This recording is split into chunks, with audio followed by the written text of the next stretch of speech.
But got him. Nice. Fucking go ahead, man. Yuri doesn't respond. I would like to wash my hands, actually. I wonder why. Because I just killed a fly. Anyway. This game doesn't give a shit about you. Apparently. Hi, me Dan. This time we play games. Yes, us. Fishies. Do you want to share that poem you wrote today? Yeah, I do. If it's with you. I think we're winning her over, Dan. It would sound like I've really done a remarkable job. The Raccoon. It happened in the dead of the night while I was slicing bread for a guilty snack. My attention was caught by the scuttering of a raccoon outside my window. That was, I believe, the first time I noticed my strange tendencies as an unordinary human. I gave the raccoon a piece of bread, my subconscious well aware of the consequences. Well aware that a raccoon that is fed will always come back for more. The enticing beauty of my cutting knife was the symptom, the bread, my hungry curiosity. The raccoon, an urge. What? I think she's killing that raccoon. Something about the sentence, the raccoon, an urge, is just like... I don't understand, like, what part she's filling out, like, of there. Because it's like, she's saying, like, this is something that has these parts. This was this part of it. This was that part of it. What is happening? Are we critiquing poetry? What is this game conditioned I'm just trying to understand. You find gameplay where there is none, Dan. That's what it means to be an entertainer. That's true, that's true. Go ahead, sorry. The raccoon and urge. The moon in sight increments its phase and reflects that much more light off of my cutting knife. The very same knife that glistens in the eyes of my raccoon friend. I slice the bread, fresh and soft. And then I slice the raccoon. That would have been dark. The raccoon becomes excited. It would be dark. Or perhaps I'm merely projecting my emotions onto the newly satisfied animal. The raccoon is taken to following me. You could say that we've gotten quite used to each other. The raccoon becomes hungry more and more frequently, so my bread is always handy. This is not a poem, by the way. This is a story. Yeah. Every time I brandish my cutting knife, the raccoon shows me its excitement. A rush of blood. Classic Pavlovian conditioning. I slice the bread, and I feed myself again. Okay, I get it. Go ahead. I'm the raccoon. Go ahead. Don't you think so? Maybe. I don't know. And the bread is like her writing the or something. Yeah, that's... I don't know. That's what I'm getting out of it, but... That's what I thought. You can skip? Oh, you can't. You can only skip through stuff you've already been to. Oh. If you're, like, trying to get a different ending or whatever. Sorry. I was a little more daring with this one than yesterday's. Experimental, I think, is the word you're looking for. I can see that. Because it sucked. It's a lot more metaphorical. I don't know if it's my fault, but I can't begin to imagine what this poem is about. That's right. It's about a raccoon. It's a bit closer to my preferred writing style. About raccoons.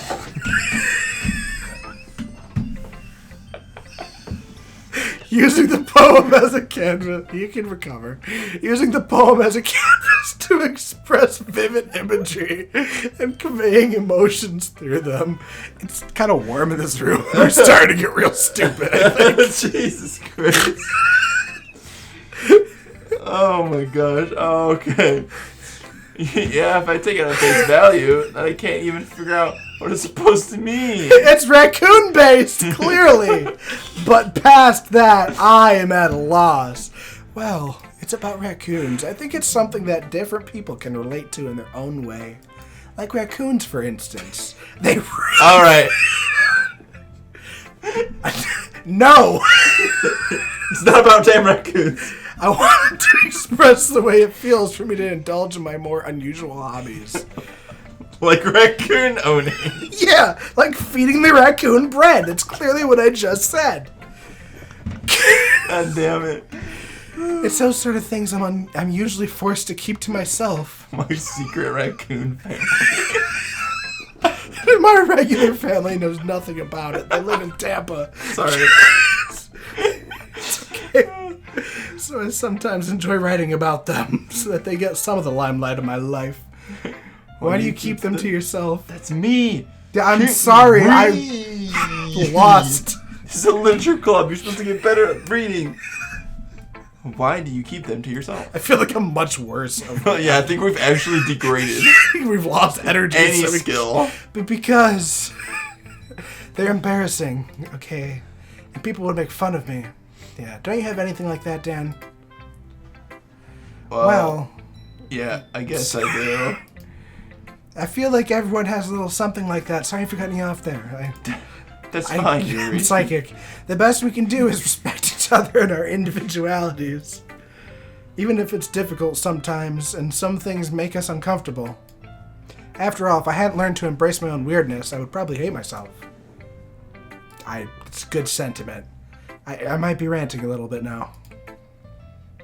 But I'm glad that you're a good listener. Next choice, bro.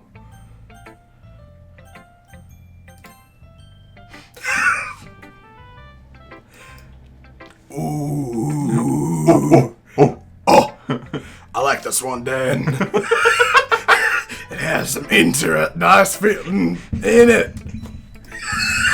I'm glad that's you. I'm glad. I'm sorry I got excited. Still, though, your tone makes it sound like you looked yesterday's poem. Your tone makes it sound like you liked yesterday's poem better. Well, it was written more for me. I guess you caught me.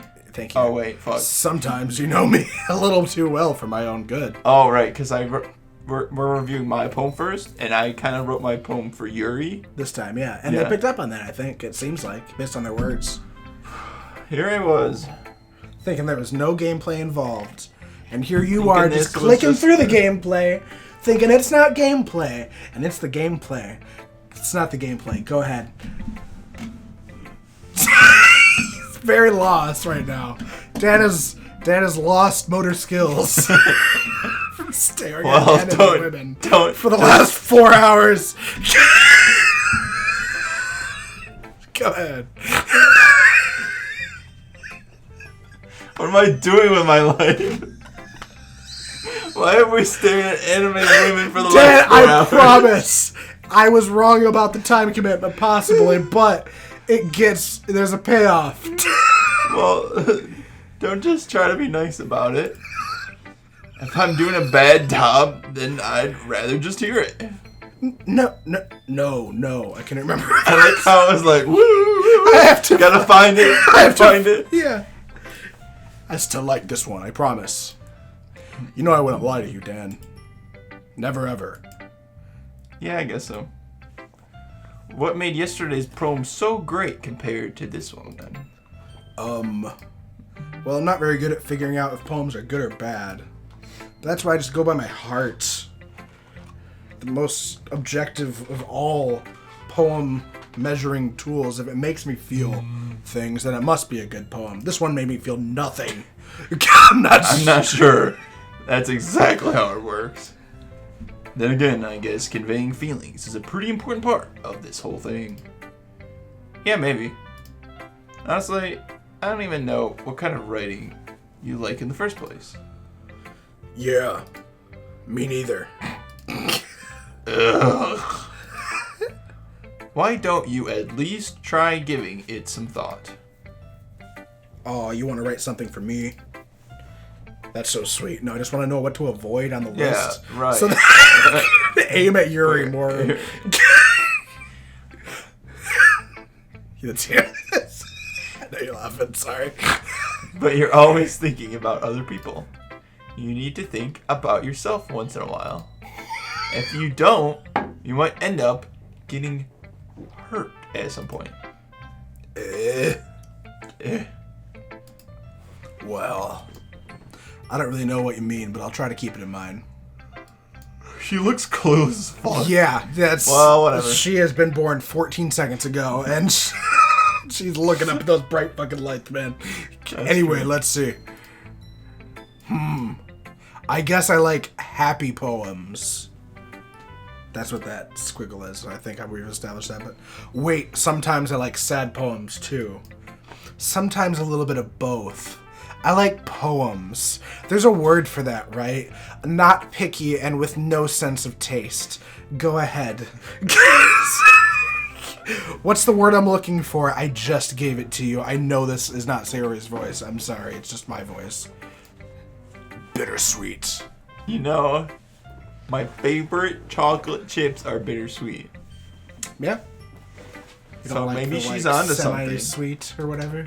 I think the bittersweet ones are more bitter than semi-sweet, right? Well, that is what they would be, yes. You like the more bitter ones? I think so.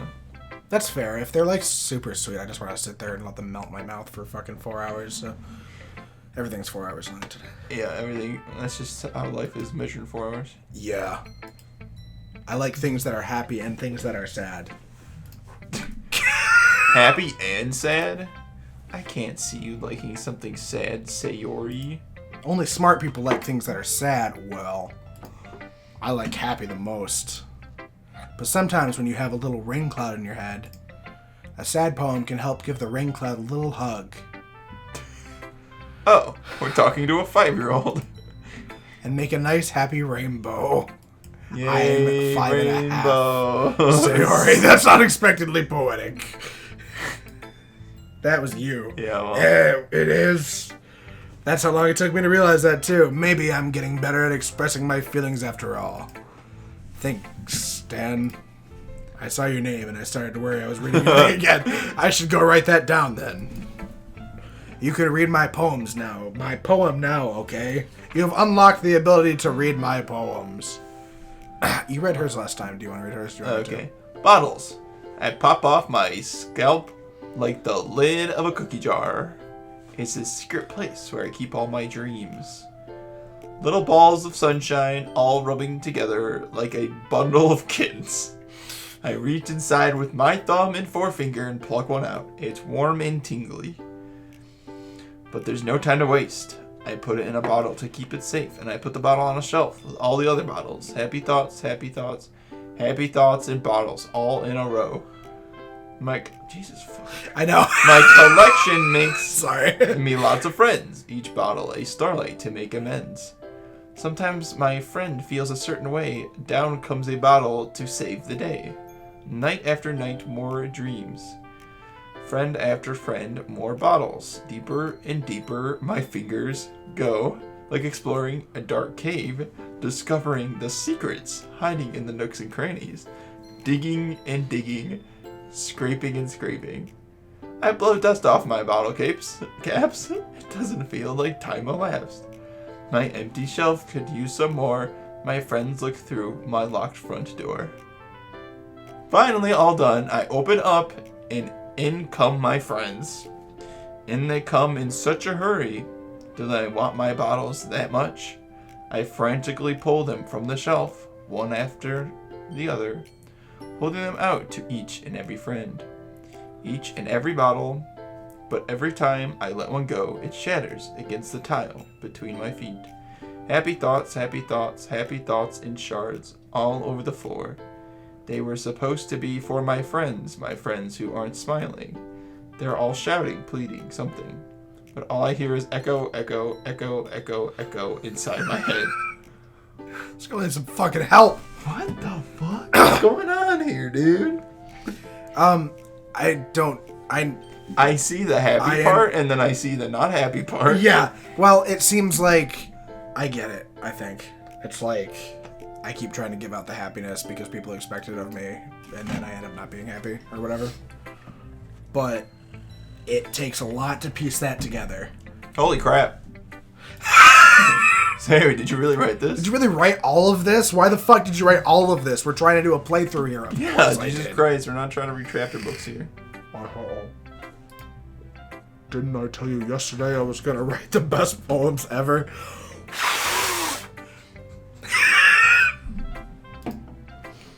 Yeah, but, I mean, I didn't expect something like this coming from you. Here, then I won't have to reach it without pulling my earbud out, and that'll make me think about it. Monica taught me a whole lot. And I've been really in touch with my feelings recently. I see that. Yes. It's almost kind of creepy. Way too into your feelings, creepy. Well, not exactly. Maybe because I'm so used to you being cheerful. Well, never mind. I'm thinking too hard about it. The point is, it came out good, so you should be proud of it. Aw, thanks. I feel like... 夢のファンタジアドキドキ音符に乗せてね夢のファンタジア愛のもと虹の音